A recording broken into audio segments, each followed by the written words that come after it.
নমস্কাৰ বন্ধুসকল welcome to my YouTube channel Assam career job আজি পুনৰ আপোনালোকৰ বাবে বহুত ভাল খবৰ হৈ গ'ল সমাজ কল্যাণ বিভাগৰ ফালৰ পৰা নতুনকৈ চাকৰি মুকলি কৰিছে গ্ৰেড 3 আৰু গ্ৰেড 4 লেভেলৰ চাকৰি হয়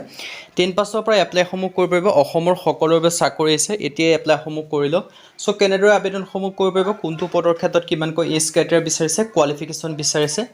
সিলেকশ্যন প্ৰচিডিউৰ কি হয় অৰ্হতা কিমান লাগিব এই সকলোখিনি কথা এই ভিডিঅ' যোগে আলোচনা কৰা হ'ব সো যদি ভিডিঅ'টো ভাল পায় ভিডিঅ' লাইক কৰিব পাৰে লগতে চেনেলটো সাবস্ক্ৰাইব কৰি দিব পাৰে এনেকুৱা ভিডিঅ'সমূহ প্ৰতিদিনে পাই থাকিব আৰু আমাৰ হোৱাটছআপ চেনেল ভিডিঅ' ডেছক্ৰিপশ্যনত দিয়া আছে তাত গৈ ফলোটো কৰি দিয়ক তেতিয়া আপোনালোকে ডেইলি জবৰ আপডেটসমূহ পাই থাকিব পাৰিব আৰু ভিডিঅ'টো যিমান পাৰে সিমান বন্ধু মাজত শ্বেয়াৰ কৰি দিয়ক সমাজ কল্যাণ বিভাগৰ ফালৰ পৰা নতুনকৈ ভেকেন্সি মুকলি কৰিছে গ্ৰেড 3 আৰু গ্ৰেড 4 লেভেলৰ ভেকেন্সি হয় 10 পাছৰ পৰা এপ্লাইসমূহ কৰিব পাৰিব অসমৰ সকলোৰে বাবে চাকৰি আছে এতিয়া এপ্লাইসমূহ কৰি লওক ইয়াত আপোনালোকে দেখিছে সমাজ কল্যাণ বিভাগৰ ফালৰ পৰা ভেকেন্সিখিনি মুকলি কৰিছে DSSB ৰিক্ৰুটমেণ্ট আছে 2025 বৰ্ষৰ কাৰণে apply online for 615 forest guard caretaker other post vacancy আপোনালোকৰ বাবে আহি গৈছে আপোনালোকে দেখিব পাইছে লাষ্ট ডেট হৈছে 16 ছেপ্টেম্বৰ আপোনালোকৰ হাতত এক মাহ সময় আছে আপোনালোকে এক মাহৰ ভিতৰত আবেদনসমূহ কৰিলে হ'ল 16 ছেপ্টেম্বৰ আগত আপোনালোকে আবেদনসমূহ কৰিলে হ'ল আপোনালোকৰ এটা ভাল সুখবৰ হৈ গ'ল DSB ফালৰ পৰা ভেকেন্সিখিনি মুকলি কৰি দিলে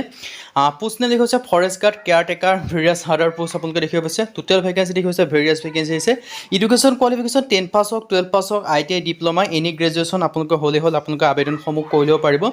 এপ্লিকেশ্যন মোডটো আপোনালোকে দেখিব পাইছে অনলাইন যোগে কৰিব পাৰিব ষ্টাৰ্ট ডেট আপোনালোকে দেখিব পাইছে 18 আগষ্টৰ পৰা এপ্লাইসমূহ ষ্টাৰ্ট হৈ গৈছে লাষ্ট ডেটটো দি আছে 16 ছেপ্টেম্বৰ তাৰ আগতে আপোনালোকে আবেদনসমূহ কৰিব লাগিব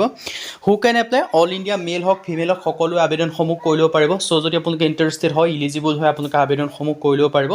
আপোনালোকৰ এটা ডাঙৰ সুযোগ আৰু এটা সুবিধা মুকলি হৈছে সো সুযোগ আৰু সুবিধাটো আপোনালোকে গ্ৰহণ কৰিব পাৰে যদি আপোনালোকে আবেদনসমূহ কৰিম বুলি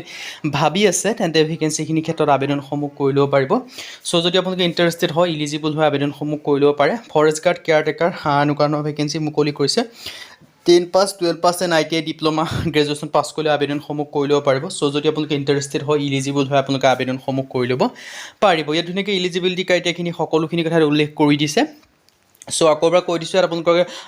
সমাজ কল্যাণ বিভাগৰ ফালৰ পৰা ভেকেন্সিখিনি আহিছে সো সমাজ কল্যাণ বিভাগৰ ফালৰ পৰা ভেকেন্সিখিনি বহুতখিনি ভেকেন্সি মুকলি কৰিছে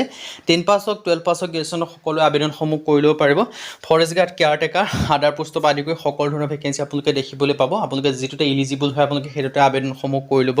পাৰিব 10 পাছৰ পৰা আদি কৰি আপ টু গ্ৰেজুৱেশ্যন লেভেললৈকে সকলো ধৰণৰ ভেকেন্সি আপোনালোকে দেখিবলৈ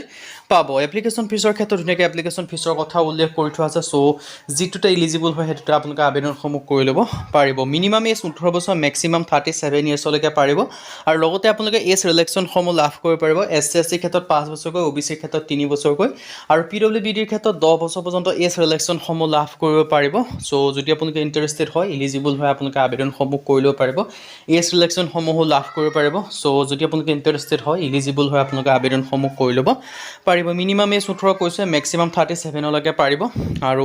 ডিটেইলছখিনি ধুনীয়াকৈ দেখিব পাৰিছে আগষ্ট মাহৰ পৰা আপোনালোকৰ ভেকেন্সিখিনি ষ্টাৰ্ট হৈ গৈছে ষ্টাৰ্টিং ডেট আপোনালোকে দেখিছে 18 আগষ্টৰ পৰা এপ্লাইসমূহ ষ্টাৰ্ট হ'ব লাষ্ট ডেটটো দিয়া আছে 16 ছেপ্টেম্বৰ তাৰ আগতে আপোনালোকে আবেদনসমূহ কৰি ল'ব লাগিব সো যদি আপোনালোকে ইণ্টাৰেষ্টেড হয় ইলিজিবল হয় আপোনালোকে আবেদনসমূহ কৰি ল'ব পাৰে ৰিটেন এক্সাম অনুষ্ঠিত হ'ব ইয়াত দুই ধৰণৰ চিলেকশ্যন হ'ব এটা হ'ব টায়াৰ 1 আৰু টায়াৰ 2 ৰিটেন এক্সাম হ'ব স্কিল টেষ্ট হ'ব ফিজিকেল টেষ্ট হ'ব আৰু ডকুমেণ্টছ ভেৰিফিকেশ্যন হ'ব এইকেইটা টেষ্ট অনুষ্ঠিত হ'ব আৰু এইকেইটাত পাছ কৰিলে আপোনালোকে ফাইনেল চিলেকশ্যনসমূহ লাভ কৰিব পাৰিব আৰু ইম্পৰ্টেণ্ট ডকুমেণ্টছৰ ক্ষেত্ৰত দেখিব হৈছে 10 পাছৰ লাগিব 12 পাছৰ লাগিব আৰু ইয়াৰ ITI ডিপ্লোমা ডিগ্ৰী পাছ কৰিলে আপোনালোকে আবেদনসমূহ কৰি ল'ব পাৰিব কাষ্ট চাৰ্টিফিকেটো লাগিব সো এইকেইটা ডকুমেণ্টছ হ'লে আপোনালোকে আবেদনসমূহ কৰি ল'ব পাৰিব সো যদি আপোনালোকে ইণ্টাৰেষ্টেড হয় ইলিজিবল হয় আপোনালোকে যে আবেদনসমূহ যে কৰিম বুলি ভাবি আছে তেন্তে ভেকেন্সিকেইটাৰ ক্ষেত্ৰত আবেদনসমূহ আপোনালোকে কৰি ল'ব পাৰিব আৰু হাউ টু এপ্লাই ক্ষেত্ৰত কৈছোৱে ইয়াৰ ক্ষেত্ৰত আবেদন কৰিবলৈ লিংকটো ডেছক্ৰিপশ্যনত দিয়া আছে সেই লিংকত গৈ আপোনালোকে এডভাৰটাইজমেণ্টখন পঢ়ি চাব পাৰে লগতে ডিটেইলছখিনি চাই মেলি আপোনালোকে যে ইণ্টাৰেষ্টেড হয় ইলিজিবল হয় আপোনালোকে আবেদনসমূহ কৰি ল'ব পাৰিব সকলোখিনি কথা ডিটেইলছ আপোনালোকে দেখিবই পাৰিছে সো ধুনীয়াকৈ ডিটেইলছখিনি চাই মেলি আপোনালোকে আবেদনসমূহ কৰি ল'ব পাৰে যদি আপোনালোকে আবেদনসমূহ কৰিম বুলি